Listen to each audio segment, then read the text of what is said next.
Hey everyone, how's it going? Onita here. This reading vlog is going to be the start of a brand new series where I read books from a physical TBR. How I've decided to do it was I would count how many shelves of unread books I have. I have 6, and out of those 6, and the number generator, it had picked 4. So the 4th bookshelf was where I went to, and then I had 13 unread books on that shelf, and of course it had to pick number 1, didn't it? So the book that was picked is Cloud Cuckoo Land by Anthony Doerr. This is a book that I was a little intimidated to read. I'm not gonna lie, I was a little scared, a little nervous about reading this book. Not because of the length of it, but just because I was a little worried I wasn't going to understand it, and because I was worried it was going to be a little bit more intricate. It pretty much follows these group of characters. I think there's like 5 characters. It does follow 5 characters, and we follow these 5 characters throughout different times in life, throughout different times in history,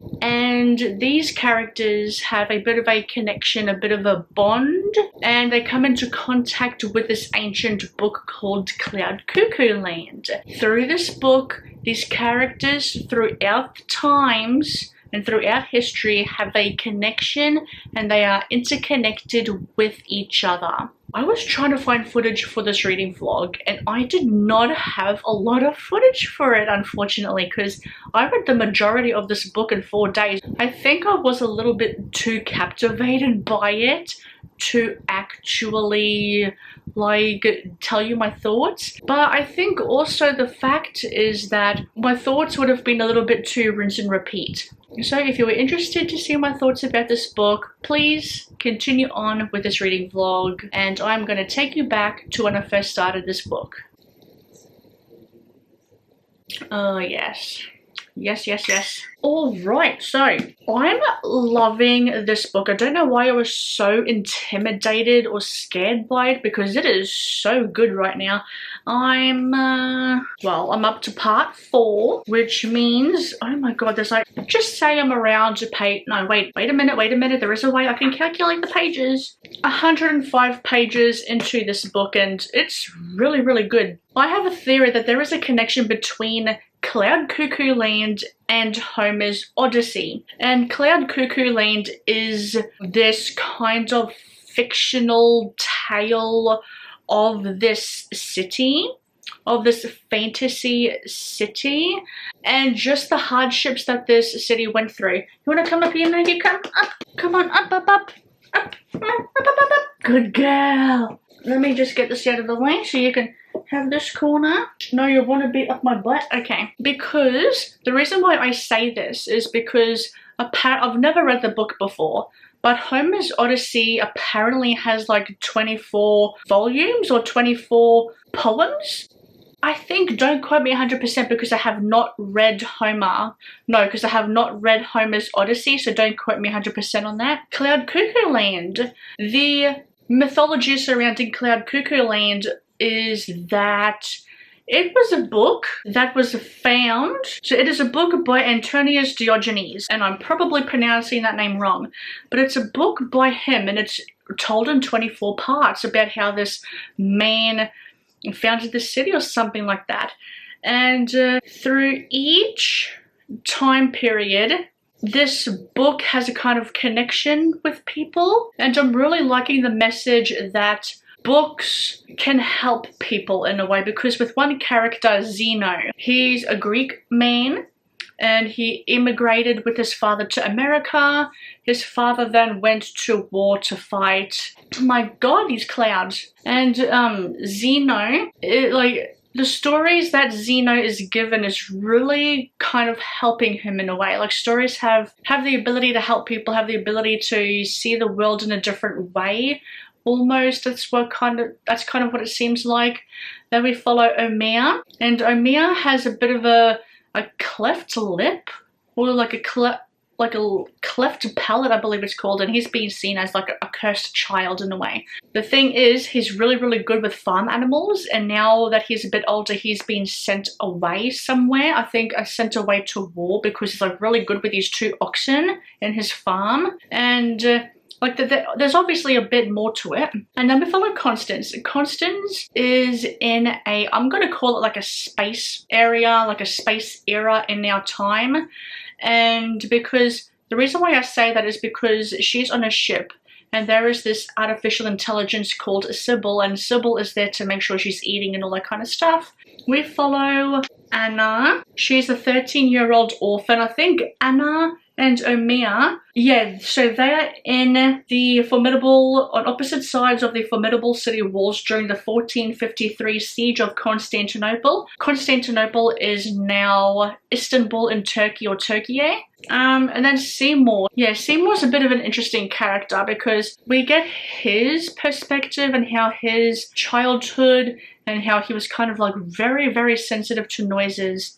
And I think he might have a bit of autism or Asperger's. I think it might be a bit more on the autism spectrum. I could be completely wrong. And like I said, Zeno, I've already told you about Zeno. Omiya Anna Constance is in space, and I'm pretty sure that's all the characters that we're following. We're following 5 characters between different timelines. We're getting introduced to them and their backstory, how they're coming to be into the present day timeline as well. I think the only one that doesn't have a present day timeline is the Constantinople timeline. I think that one is just in that timeline because there are some similarities between this siege that is happening in Constantinople and also the book in Cloud Cuckoo Land and in Homer's Odyssey that we do get briefly mentioned, because there are some passages from Homer's Odyssey in here. I don't know if it's accurate or not. I don't know if it's actually like some samples of that book, Homer's Odyssey, in here because I have not read Odyssey. And oh wow, it is so good. I have a feeling if you like this book, you could also like this book or vice versa, like The Sea of Tranquility by Emily St. John Mandel. This is a short book. This book reads very quickly and so does this one. This one, I think if you like this one, you could also like this one as well because it's following different timelines, different times in our life. With this one following a character in space and this one following a character in space as well, and also in some historical timelines as well with both of these books. This is going to be a bit of a stretch. But the style is to see as well, for the fact that you do need to be a little bit aware of the intricacies of this book because it can be a bit intricate. I think you do need to have your brain switched on a little bit, like with this one as well. With each part that we are starting, we get a passage from the book Cloud Cuckoo Land. And in this one, whenever we start a book, or whenever we start like a book within a book, is this one's a book within a book, this one's a book within a book. So when we start another part in this book, we're getting a segment or a chapter of that fictional book, just like with this one here as well. This one has a bit more of a focus on Greek mythology, which is the second book I've read this month that focuses on Greek mythology. So I think that's a bit of a sign for me to start getting into it. But just with the vibes and the similarities of these 2 books I've just mentioned, I think you will also really enjoy this one as well. And I think that's all I had to say so far. Really enjoying it. I don't know why I was scared in the first place. Very, very curious to see what's going to happen because it's not a spoiler. It actually tells you in the back. There's an attack in a public library.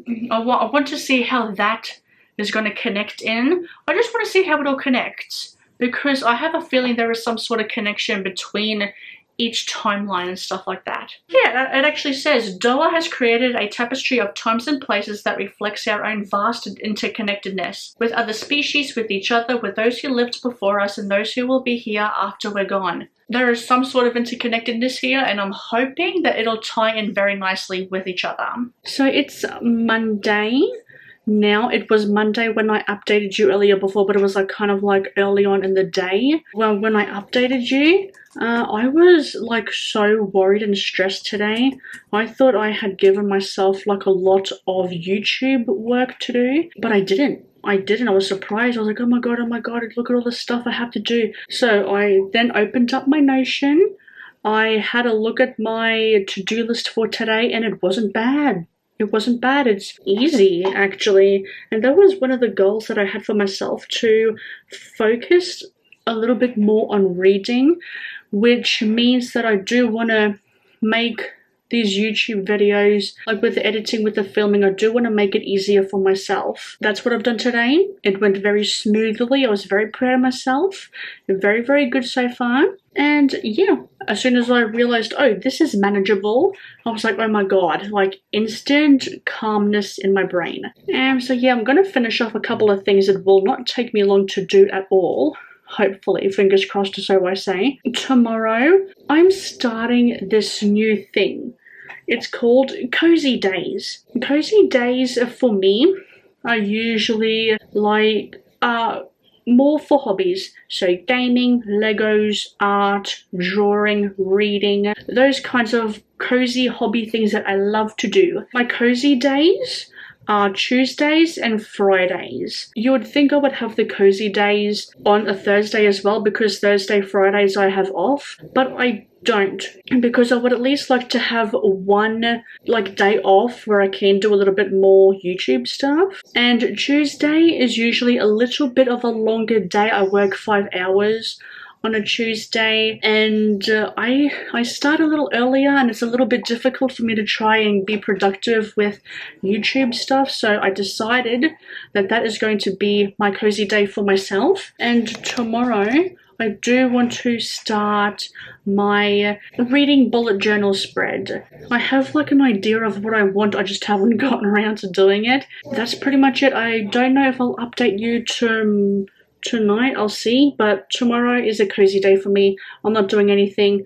Okay, Friday now. It's actually like 10 past 4 in the afternoon. I didn't get a chance to finish the book last night, but I did finish this book right now, like just a few minutes ago, and wow, it is such a good book. I really, really liked it. I loved it a lot. A lot of these characters go through such big character developments and stuff like that, and just, man, there were some truths coming out, especially with a certain character's chapters which you don't want to talk about, but it's just, oh my gosh, so very, very good. It's pretty much about stories and how they can change people's lives. It's very interesting seeing how these ancient texts came to be and how they came into people's hands and preserving stories, and I loved it. I don't know what else to say. And for a 600-page book, I actually felt like I read this pretty quickly. Like, I think I've pretty much read the bulk of this book in 4 or 5 days. So I read it pretty quickly. I really don't know what else to say about it other than I should not have been as scared as I was to read this book. Loved it a lot. So flippin' good. That's really all I had to say. So I'm gonna let you get on with your day. Thank you very much for watching. If you have, if this book interests you in any way, if there's like any sort of key points that I have mentioned in this book that makes you think that this book is interesting to you, please let me know. If you've already read it, let me know what you thought of it, and I'll see you in another video. Bye for now.